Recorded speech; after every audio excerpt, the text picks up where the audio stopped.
today's next guest. We have the co-founder and CEO of Ship Offers. Ship Offers has been on the fastest growing companies list of the Inc. 5000 no fewer than 9 times. The brand creator of Be Fulfilled, host of the Be Fulfilled podcast. Welcome, Tony Grebmeier. Hey, so good to be here. Thank you for having me. No problem. But ever since you agreed to this, I've been really looking forward to it. I think we share quite a lot of things. Spiritual aspect, I think, comes into your sort of way of working as well, which is fantastic. But I guess before we get there, who is Tony G? Where did you come from? How did you get started? I love it. I appreciate the opportunity. Early age, I was always a tinkler. I was always messing with things, playing with things, trying to figure out how this worked and why it worked and why was all these things needed to make it work when I could rip half of them out and I could make it still play, like for breaking boom boxes or stereos or whatnot. Early age, I had an opportunity to get into radio. I was a radio air personality age 11 through 13, got my FCC license by 13. So you get a lot of time in between songs and work, late nights, thinking, what else is there, right?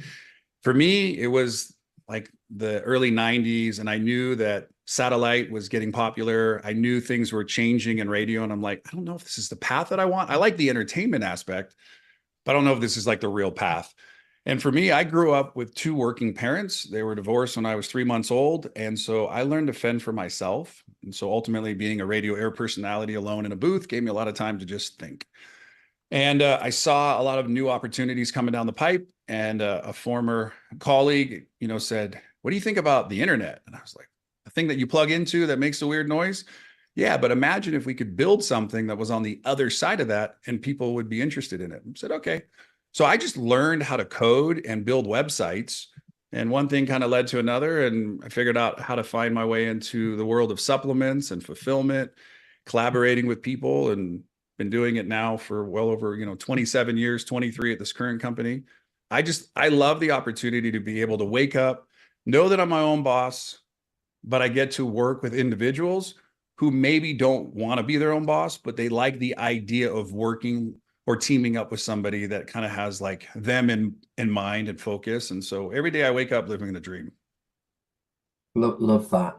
And for those, I guess, that don't know who Ship Offers are and what you do, it's a fulfillment service. You've just opened in Europe, but do you want to go into perhaps a little more detail? Sure. Yeah. We basically have 50 products on demand. We allow any person that kind of is not a startup, but somebody who knows kind of how to sell on the internet, if they're good as an affiliate or working with networks, they buy and sell traffic. They understand the complexities of it, have capital to run. We're over here supplying the product and service. So we can take a concept you have, usually find it in our catalog, give you something to test out, see if it works with your audience, your list, spin a bottle up for you, ship it to your customer, send you a bill after the fact. So we work really, really well with people who, are buying traffic. They've got merchant processing. They got to wait for everything to settle. So we're the last in the cog to get paid, but we're kind of one of the most important cogs because we're the product and the provider of the fulfillment. So it's amazing. I mean, I love what I get to do. I love who I work with, and I love that they're innovators. So if you go back a couple of years, the iPhone had the privacy thing. For a minute, the whole internet dips. Everybody's worried about this or that. They spin up new ways, new ideas. They're tinklers, they're fixers. They figure it out. And that's basically what the industry that I love is that I'm not working with somebody who's like a quitter, but they're determined, at the end of the day to win. I love that. And you've described yourself as a tinkler sort of a few times. What things have you tinkered with and what have you learned over those 23 years at Ship Offers?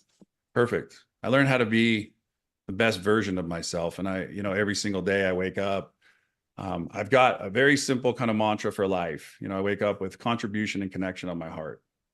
So when I wake up in the morning, life seems pretty easy today for me. But, if I back up 15 years ago, I was separated from my wife, millions in debt, had 2 business partners, a pretty healthy and successful business, but I wasn't. I had a couple kids at home. I just, I was not loving who I was in my life. And I really kind of got to the heart of it is that since I was alone most of my life, left to my own devices, I made, poor choices. And ultimately that led me down the dark path of, realizing that I was an alcoholic. And for me to admit it today is no problem.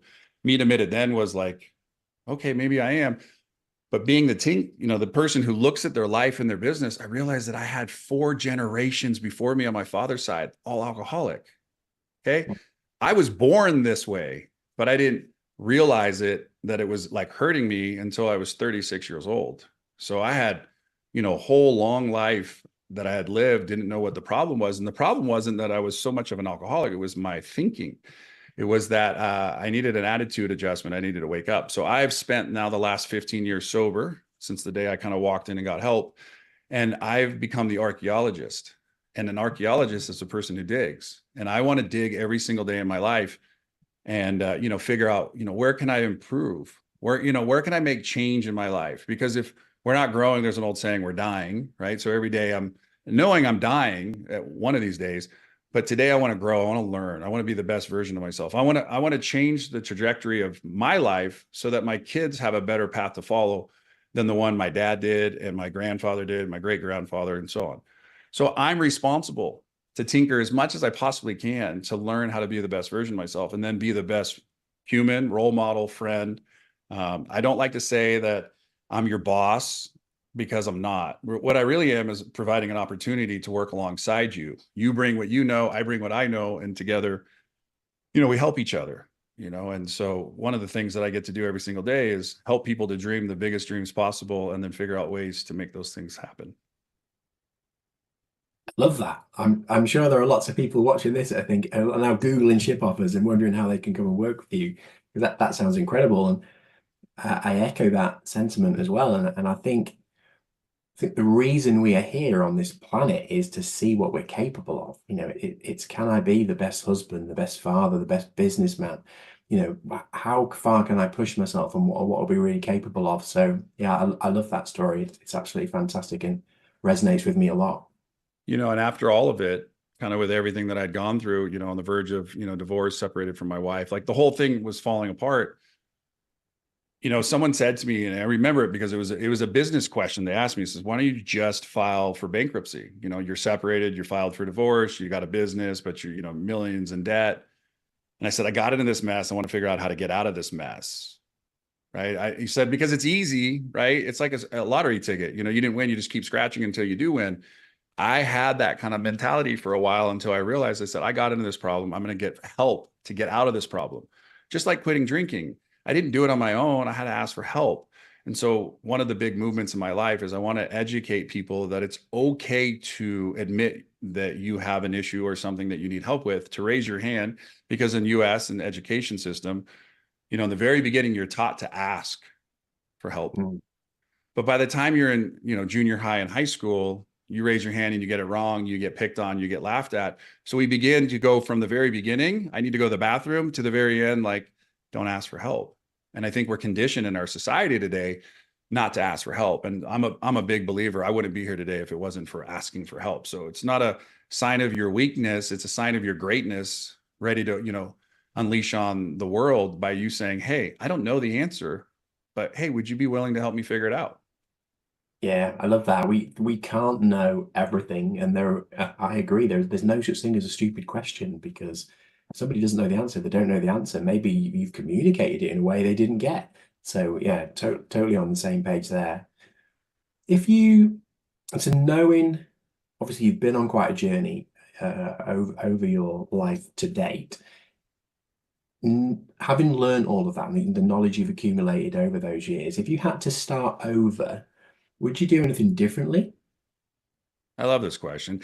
Let me pause for just a second and really put a focus on what would I do differently? I think I would collapse time faster and work, because like my circle of influence, my friends today are some of the smartest people that I actually know, like on this planet.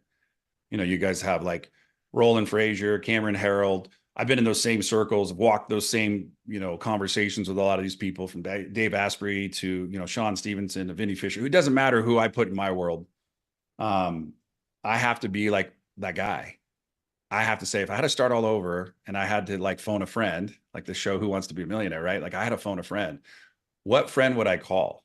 Because I think that would be like where I would start. And I would say, what problem do you have that maybe I could solve? So rather than like have to start completely over, just like call my friends and say, what problem do you have? And like, let's see if it's something that I can solve for you. And then let me solve it. Because coaching is the thing that has helped me the most in my life. I was a, 3-time All-American in water polo. And, I had coaches that would pour into me and help me. And then, I got the opportunity to give back and coach. And I love doing the one-on-ones and the small groups and even in the large venues, because I really like helping people up here to unlock the path between here and their heart, because that's really where you're going to find the solution to any problem that you're facing. And a lot of it just comes down to fear. And so if I can get on the phone and say, hey, I can solve that for you, let me solve it. So I would just literally get back to solving problems as quick as I can. And I don't think I'm ever going to have to start over, because I'm not going backwards anymore. I'm going forward. And I think there's always these things evolving from AI, which is so interesting to me. But I look at everything. I live on a rural ranch today of 35 acres. When I moved there, I didn't know anything other than the crap. I got to sell my sports car. I need to buy a pickup truck. My roads are dirt. I need a tractor. I could solve like basic things. But then when I didn't know how to do anything, I asked for help. I called a neighbor who'd been there for like 25, 30 years.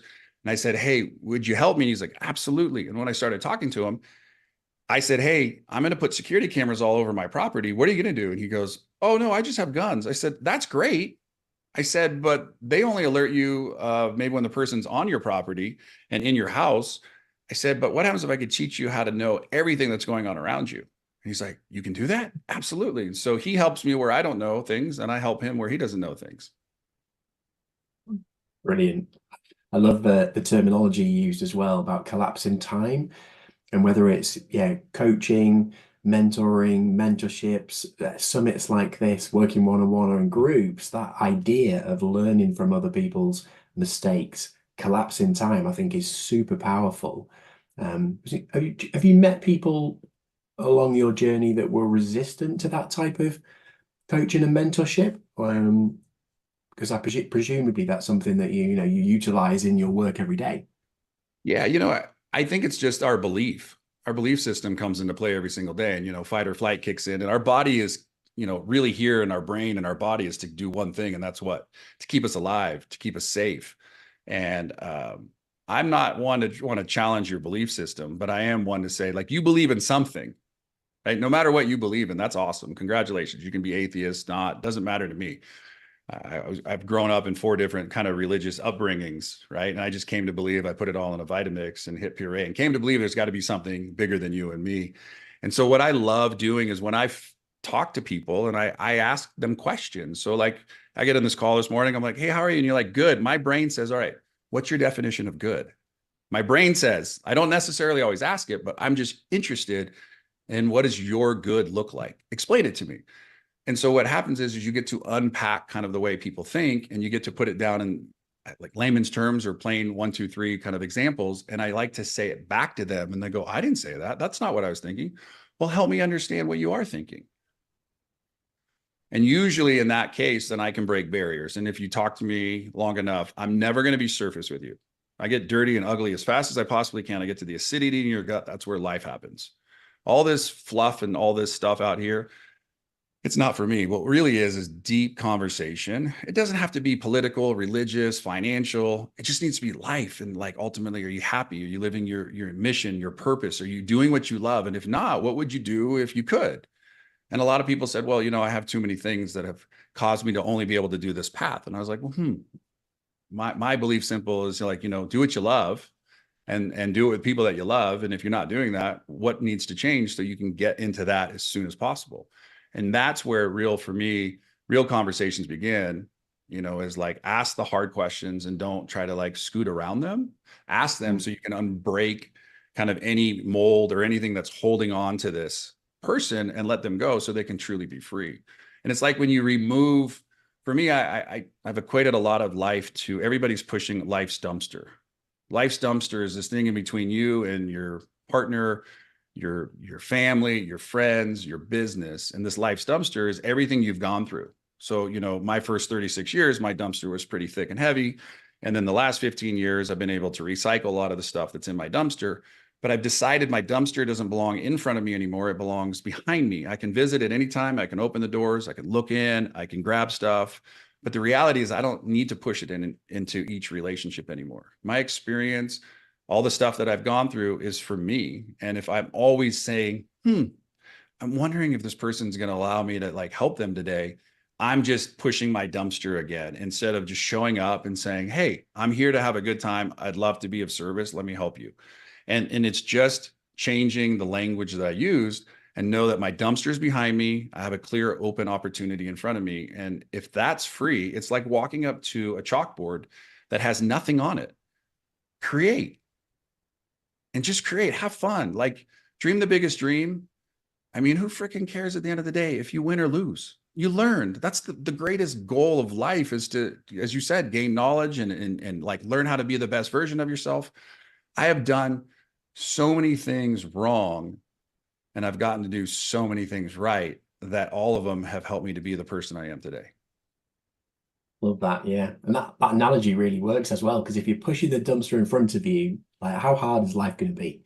Like you've got all of that weight to go with you. But if it's behind you, then you can go in fresh, as you say, with a clear chalkboard and go and be the best version of yourself, but also get the best out of the people that you're working with, whether they're, in another business, whether they're in your business. Which probably leads us on to quite a nice question. And how do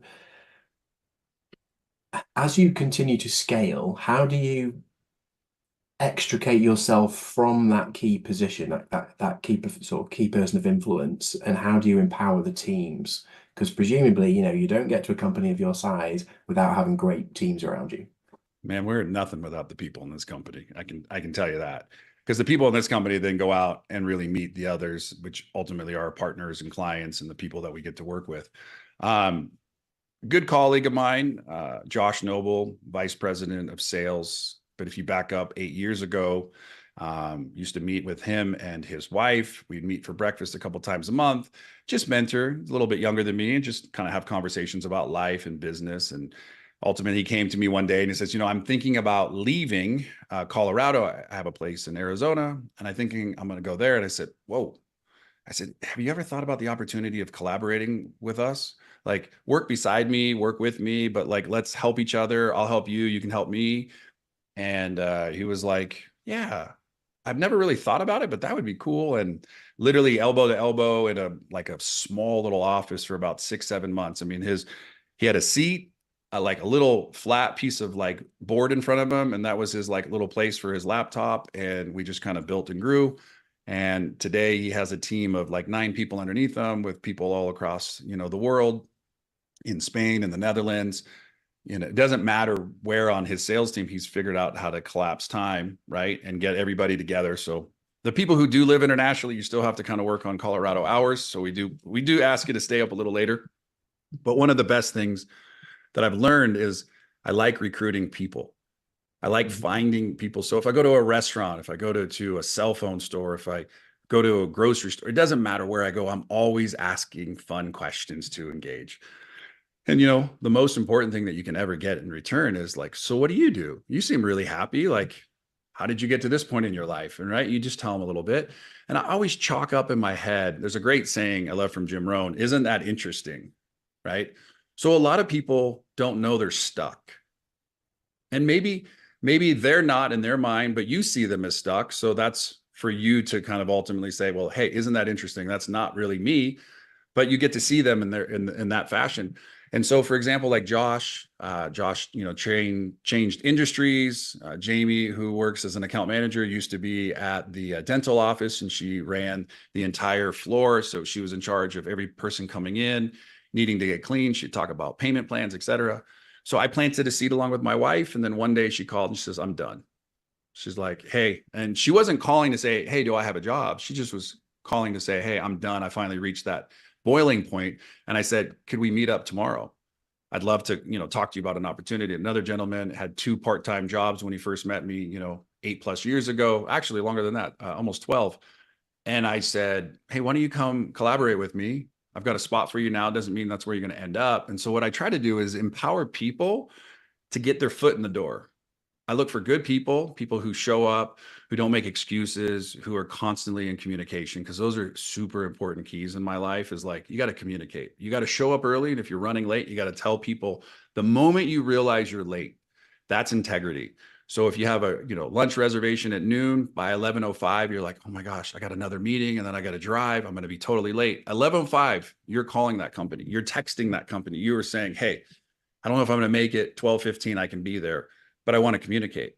And that's one of the most important things. So all the people on my team, one of the guys has been with me 27 years when I first became an entrepreneur. He did a lot of programming, so he's been with me the entire time of this company.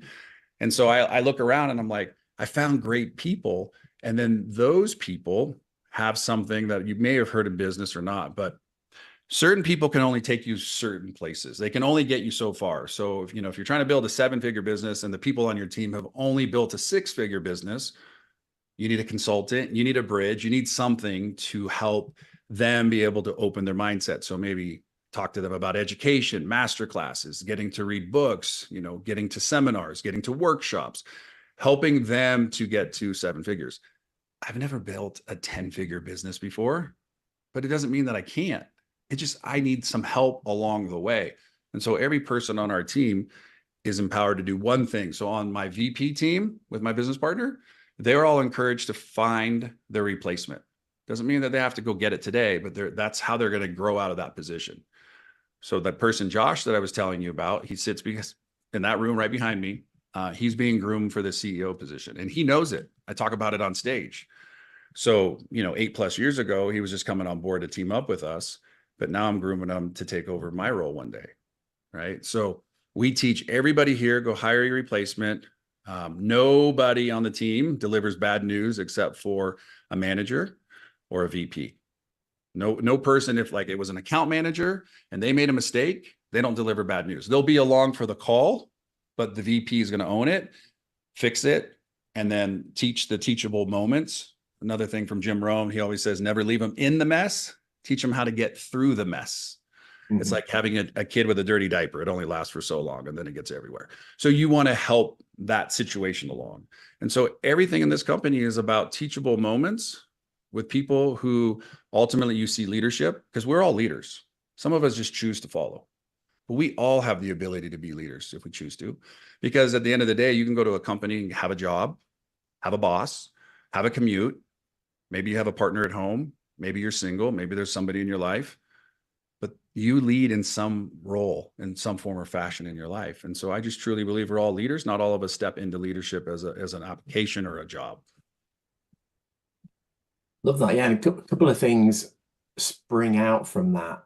It kind of comes through that you've got this extreme sort of ownership that you put into the people that you work with and your teams. And I love that, because it's today's climate. You hear a lot of people saying, it's not my fault, it's the government, it's economics, it's the climate crisis or whatever. And there's a lot of blame, but it really shines through that actually you're taking responsibility and you're encouraging your team to do that as well. Yeah. Don't bring me a problem without at least thinking of a couple solutions. Because if you just bring me the problem, that's fine, but then I'm going to sit here and then have to do it. So I'll take it from here. Go ahead. So we learned a long time ago, bring me the problem, but give me 3 or 4 solutions. Or what do you think you would do? And I always ask this important role. If we reversed our places in line right now, how would you handle this? And just let them talk it out with you, because I need to talk stuff out. I know for me, that's super important. I have to talk things out. It doesn't mean that I pivot and change, but I start hearing and I'm like, nah, I don't think that should work. I think if we try this, that would be better. And so a lot of times they'll hear it and they go, all right, I know what to do. I'll be back. And then I figured it out, sir. And this is what we're going to do. So yeah, it's usually for any human being, they just need support around any problem they're going through, so they don't have to do it alone. Yeah, absolutely. And when you're in your own head, your brain is capable of doing a million things at once. It's hard to find the answer, but when you verbalize it to someone and you process it in that same time speed, often you find the answer. You're like, oh, that's what I should do. Yeah, there's a lot I've learned about life sitting as a water polo goalie by myself when all I can see is the game. And that's why for me, you know, I was a soccer goalie, a water polo goalie. I was an air personality. I spent a lot of time by myself. So I've got a lot of time to know who I am and what I value and hold good company today. But one of my favorite pastimes is to jump on my tractor, my property, and just, you know, clear acres, right? And mow them down. And it gives me the opportunity to process. It doesn't mean I act on everything, but it does give me an opportunity to think about a lot of stuff. And then Mhm. usually I come down and I pause if I'm mowing a couple acres, pause and I write it all down on my phone. I have probably 15,000 notes on my phone. Mhm. Like I'm always writing something. Even hanging up today, you know, I'll recap like a bunch of notes for myself. Hey, you should have done this better. Or maybe, what about this thought? And I think it's important because that's reflection. And if most of us never pause to reflect on anything, we've been taught, don't worry about it, move on. But I'm like a windshield wiper, back and forth, back and forth, back and forth, back and forth. And then I have to get good at seeing the opportunity to replace the windshield wipers, change the fluid, make sure I wash the windshield. If I get cracks, I got to fix it because this is what I visualize. This is how I see. This is my lens, my filter for the world. And so I have to always talk to myself about how do I get better, 1% better? How do I improve over yesterday, today? Right. And then I also say to myself in the morning, um, like Steve Jobs had it, like jeans, black shirt, very simple attire. I switched that about 9 years ago. So like when I get up in the morning, it's pretty much grab the same thing, walk out the house. I don't want to have to spend a lot of time thinking about things that are very mechanical. I want to Yeah. think about like this and the conversation and advice. And I always say like I'm born and the day I die, in between was my dash. This is what I'm leaving for the world. This is part of my dash. You know, what can I do to impact the team today? How can I help them to go be the best version? And we preach one last thing here that is very, very big for me. Family first. If you're my friend, it doesn't matter. I usually start relationships with you, not in business, but as a real friend first. So I knew that something's going on. I hear it in your voice. I'm like, family first. I got you.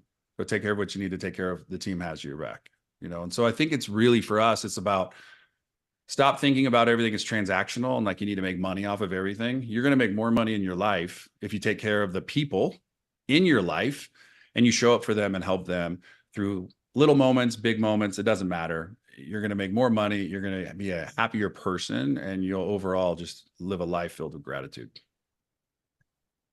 Love that. Just you gave me an idea then for another question. But before that, if you do you ever look at someone's resume? Do you ever look at their CV? I don't believe in resumes. I really don't. I think it's cool that you put that stuff down on paper, but our day and age, I'm not picking up the phone and calling half of the things. I'm calling your university you attended school and trying to find the transcript and really look down at your 2.4. I always give you an opportunity to tell me, you know, hey, what happened in the last like 4 or 5 jobs? So we run something here called Drainers and Drivers. A good buddy of mine, Kevin Cohen, taught this little philosophy to me, this little kind of way of like doing things. And then I took it and built a course out of it. I give it away for free. So Drainers and Drivers is when I'm sitting with somebody who's interested in maybe coming on board and working with us, I just say, hey, whiteboard, and you write down 3 things that drained you about your last boss, your job, maybe it was commute, whatever. And then 3 things that were total drivers about your last job. And you can do this about personal stuff, but just keep this business really quick. So they go up to the whiteboard, and they can usually rip 1 or 2 drainers really quick, but it's hard for them to get 3. They can say, I wasn't treated fairly. I didn't make as much money as I thought I should. And then you go, what drove me is like, I really liked the people I worked with. I love the product that we had to distribute. I love that they fed us. All right, that's cool. So I'm not going to try to jump into just the cool stuff. I'm going to say, so tell me about the 2 and how come you didn't have 3, but you instantly went to that. And what happens is they start talking, and a drainer can be a driver just like that. It's because it's your attitude. And so when I look at a resume, you're only telling me your side of the story. I want to know the whole story. And so usually when we're talking, I don't do it to be rude. I just push your resume to the side. I'm like, let's just have a candid conversation. I know what I can and can't ask you, but if you had to do it all over, what would you do differently? Would you have taken that job? Oh yeah, I think I just would have seen the warning signs and made adjustments quicker. All right, that's an honest thing, but that's not on your resume. Yeah. I want to try to get to that, the acidity in your gut as fast as possible. And so resumes are great. If you have like 3 or 4 jobs in like a 10-month, maybe a 2-year period of time, I already know I'm going to skip over you. But man, if you know me, I had 14 jobs by the time I was 18. I did get fired from one. I just moved around a lot to figure out what I didn't want to do so I could focus on what I do want to do. So I don't really have a great resume. I just have a lot of life experience. So I'm looking for somebody who's diversified, somebody who wants to go and make an impact in the world. And great guy on our team, Preston, recently joined our team. He was in the fitness world. He worked in San Diego, traveling back and forth. He was coming back to Colorado to take care of his mom, and he saw an opportunity to do customer support. Came in. I took like literally 2 minutes of talking to him, going, "No customer support. You're joining the sales team." So then I said to the guy, I'm like, "Hey, I don't mean to take him, but can I?" And he's like, "Yeah, absolutely." And so he just jumped on our team and he's been phenomenal. And so I need to get something from you to get you in the door. And then I'm going to talk to you and figure out the best seat for you, because maybe what you're thinking is the best seat is not the best for your true growth at our company. Love that. Yeah. So it's personalities and it's communication. They're the important things that are coming through rather than, as you say, what you've got written down on a piece of paper. Um, what was the one job you got fired from? I gave my brother an ice cream cone. He told me not to. It was dumb, but it was the beach boardwalk in Santa Cruz. And how I equated to giving it away, which was so bad and just not a good thing to think about. But I said, it's got to be 10 cents. It's like, who cares? They're not, it's $3 for an ice cream cone. Just take it. And he's like, no. I'm like, just take it. And then the camera was on, and then I got a phone call. And I remember it was the longest bus ride home, because then my mom was, waiting for me when I got home. No cell phones back in the day, pay phones. And I told her what I had done. And she said, "What did you learn?" I said that wasn't the right thing to do in the first place, and that I need to change the way that I gave away somebody's product that wasn't mine to give away. Period. So I've always remembered that as a good lesson. You go into an establishment and they screw something up and they're like, "Oh, just take the extra large pizza." But did you tell the owner that you took the extra large pizza and gave it away? And that's just how my brain thinks, right? So Yeah.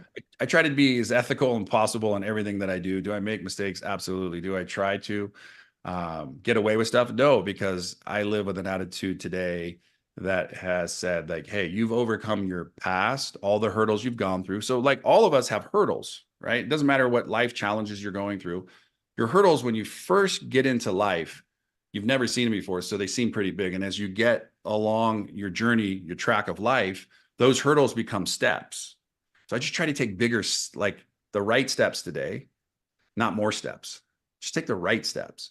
And those things usually lead to, not giving away things for free to people for no reason. If that makes sense. Yeah. I love that, and very similar. Yeah, it's a lot of times over the years, I'll be in a shop, and someone, I guess not so much now because everything's on a card, but someone give me the wrong change back. And I know a lot of people in that situation, like, score, yes, brilliant. I can never do that, and I'm like, you've given me too much money, because I'm thinking they're going to get in trouble later. Like when the till doesn't balance at the end of the day, they're going to get in trouble. So I always say, "I'm really sorry, you've given me £5 extra or whatever," and give it back. And they're always bemused. They're always like, "Wow, like why would you do that?" But think very, very similar to yourself.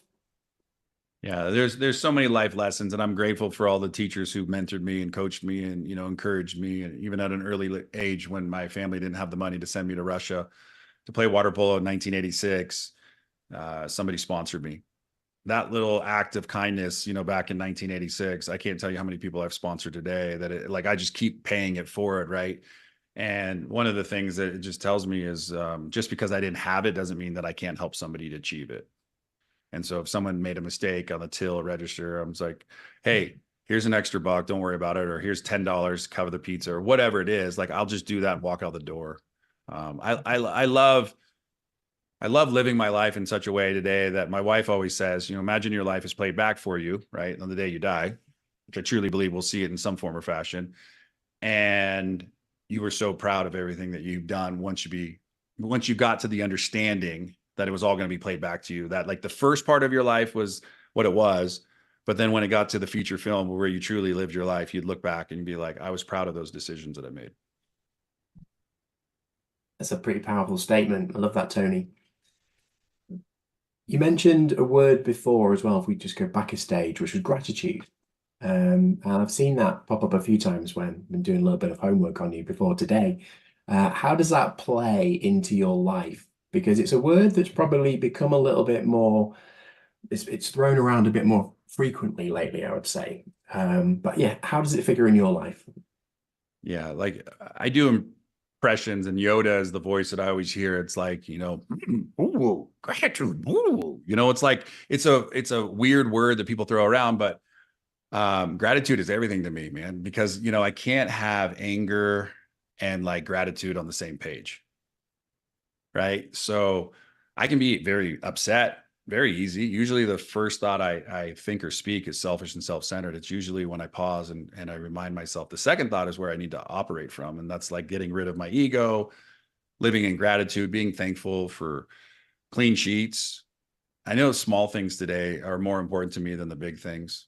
Um, so I wrote a journal book that was very helpful for me. And it got created out of going to a lot of masterminds that I'd come home with piles of papers, tons of scribbled notes, but it wasn't like put anywhere. And, putting it on your phone, I have, over 10,000 notes, but I can still hit the search button and I could find like kind of what I was talking about. But unless I know what I'm looking for, it's hard to find. In a journal, I have a start date and an end date. And I know it was this period of time. And I believe if we can start with like 3 to 4 things that we're grateful for every single day, I have a higher probability of success in my day. If I don't have anything and I wake up and I just get going with my day and I get to the end of it, I was like, today was weird. I realized I'm like, I didn't even stop just to say thank you for another day on this planet, another opportunity to work on being a better version of myself. So I live in gratitude every single day. Any person I coach, we make gratitude very part of like our fiber, our DNA, our morning, our afternoon. I always say leave gratitude notes for your family, your friends, the people in your life. If you're thinking about somebody and you're like, I should call that person, pause right then and there and call that person, right? Just share gratitude with as many people as you possibly can. We celebrated 23 years recently, and I just called 23 people and just told them thank you. They were random. Not some of them had something to do with our business, some of them didn't. And I just randomly just told them, thank you for being my life. Thank you for encouraging me. When, I was having a bad day, you shared this with me and it was impactful, right? Gratitude is just this currency that you can exchange that is so valuable, but a lot of us don't, and we hold on to it. And I was like, I want to give it away. I want to share it with as many people as I possibly can. I'll never tell you something that I don't truly believe is true. I won't just tell you something. I won't lie to you. I won't give you any false hope. I will always tell you what I truly believe. And that is like when I'm feeling gratitude, I share gratitude. Nice, yeah. Leading with that honesty and integrity is important, isn't it? And it makes Yeah. it easy for people around you because they know where they stand at all times. Um, that practicing the pause, I think, is a really good way to live as well, because certain things will happen that are outside of our control, and everyone can have that momentary that moment where they're going to react. But as you say, practice that pause. It's from that second thought that you probably want to act. Yeah, in my And in my program of recovery, they there's an unwritten rule that basically for every year you have of sobriety, you're supposed to wait like 5 seconds before you react. So like 15, years times five, I'm like, that's a long time for me to pause. But you know what? I will tell you, it has certainly helped me rather than just rush to reply to a text, answer a question on Facebook. What I like to do, and this is what I've gotten good, I'll open an email, but I'll remove who I'm sending it to. And I like the act of just typing it out. I like the act of picking up my phone and in my notes, just writing it out. Or I like voice recording it in my memo section, and then I can hear myself saying it backwards. And I was like, is this wise? Is this ultimately going to get me a result? Or is this in the moment I'm just trying to look good to make someone else look bad? And that's a lot of time it helps me. And this is great for anybody in business too, is like, don't send that message when you're angry. Like just flip it around. Like I told you earlier on that. When that person was in my office, I said, hey, what happens if we just switch positions for a moment? What would you do? And, I usually don't send that email. I delete that note. I, hit the delete on the voice memo. And I remind myself today, hey, that was a smart move, because I get a message about a half hour later and the person's like, you know what, I didn't handle that right. I apologize. I should have done it differently. Where if you responded the way you did, you could have made matters worse. And I also just believe like the universe is always motion. It's always flowing. There's energy flowing back and forth. So I just try to breathe and put good energy in and get good energy out. And I try not to worry about what everybody else is doing. I'm like, am I doing everything I can today as a leader in an organization, as a leader in my family, as a brother, as a friend? Am I doing everything I possibly can to improve? And a lot of times it's when I don't respond that I actually grow. Yeah. Yeah, I definitely can see that as well. With gratitude as well, leading with that, we can only experience one emotion at a time. So it's very difficult to feel anger when we are living in emotion, when you've got that. So I think to bring that back to probably the topic of the conversation today, it does make you a better leader. It allows you to make better business decisions that are ultimately going to allow you to grow and prosper and thrive. So I guess it's probably quite a nice time to say, you've grown, well, you've grown an incredible business up until this stage, but what's next? What are your goals? Where do you want to get to? I don't think there's anywhere to get. I'm exactly where I am, doing exactly what I love doing. And then one day when I decide I don't want to do it, I'll figure it out. But I've got a book coming out this year called The Power of Fulfillment. Super important for me. I talk a little bit about the archaeologist, the astronaut, and then the architect.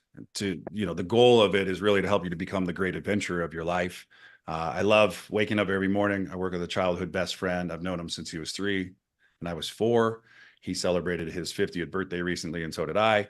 So I love the fact that I get to work with a childhood friend. I get to come into the office with people that I love to be around.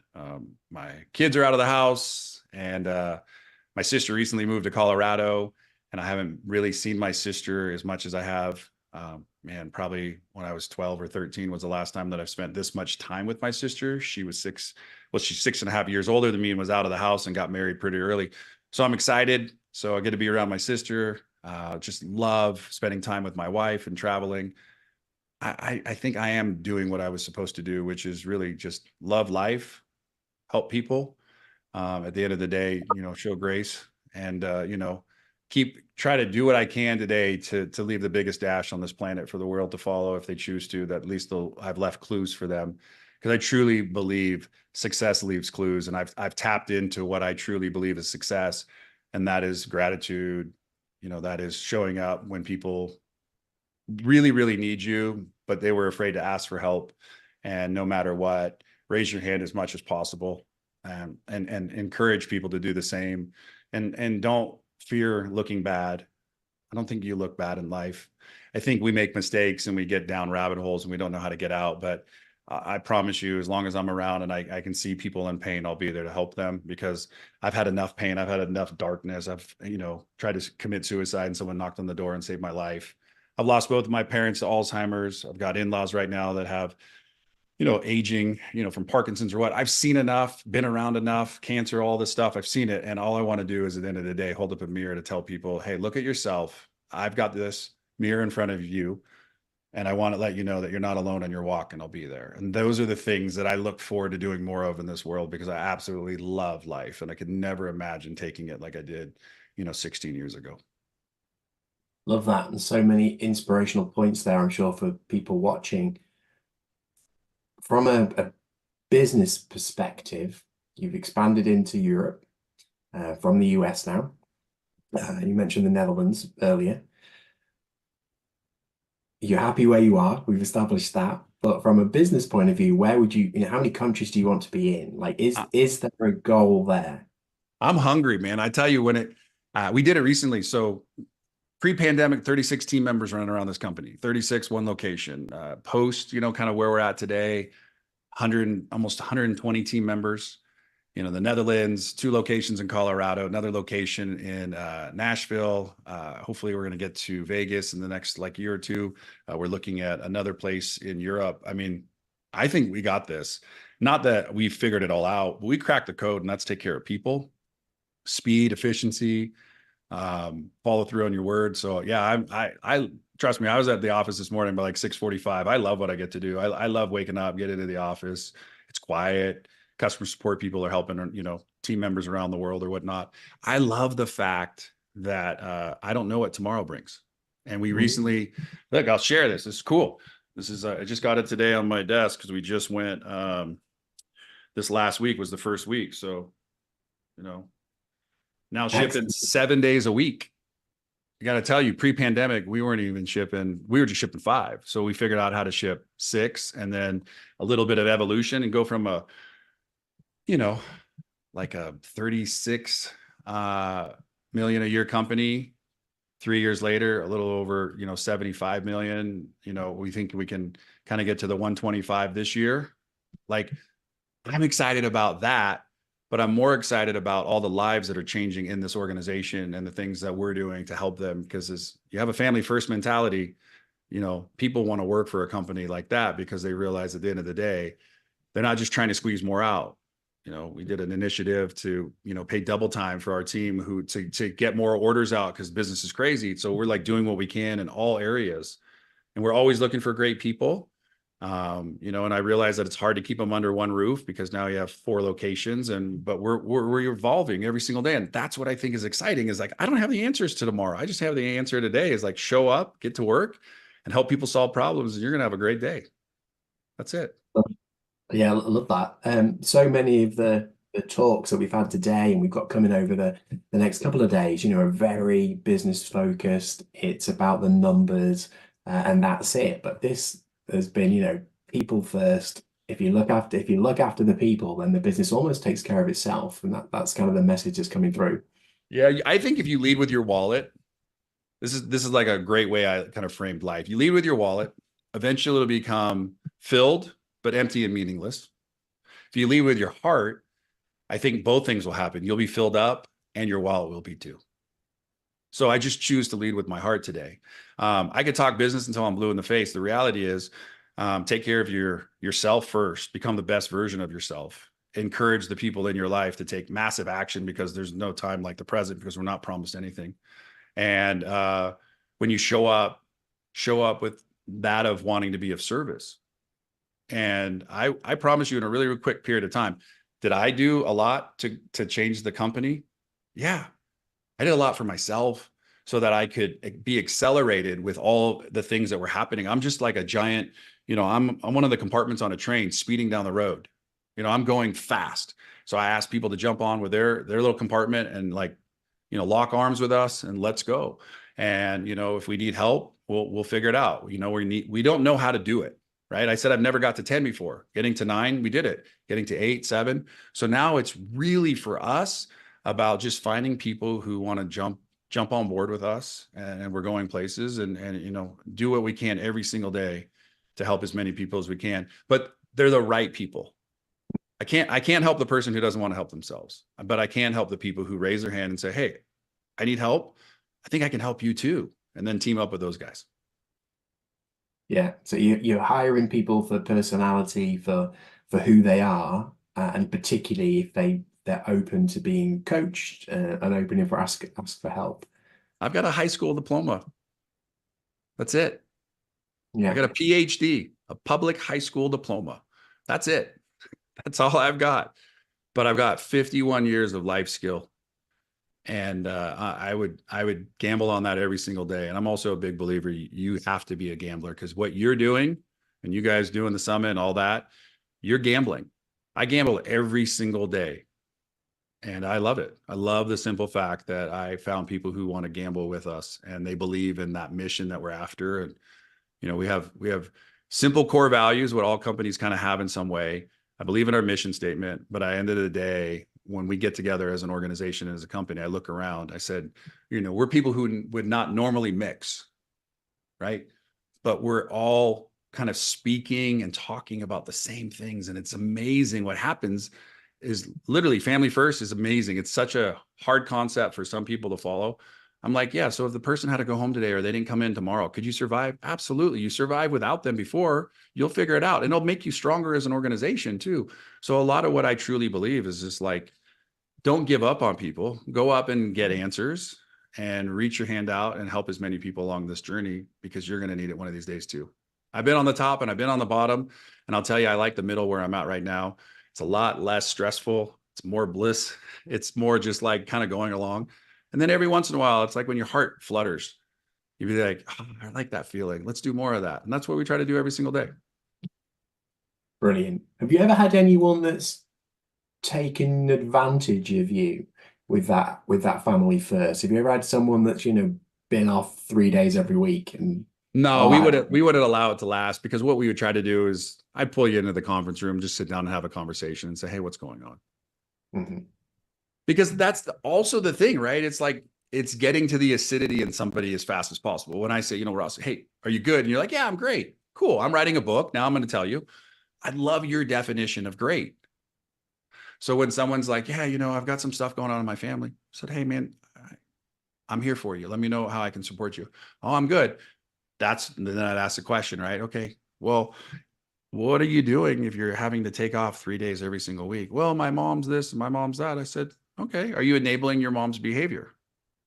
I'm not going to just like not ask the questions in return. I'm just going to ask the hard stuff. And usually that person, and I'm grateful and thankful for this as well, is that no one's taking advantage of us. And I always have found that people who take advantage usually will take themselves out of the running because they're not there. And we're a big believer in our company. We teach like, hey, get in here. It's your entry into the business. And then your level of growth is dependent on you. What books are you reading? And we help our team if they want to take college courses, if they want to take seminars, master classes, we give a stipend. We give you a certain amount of money a year.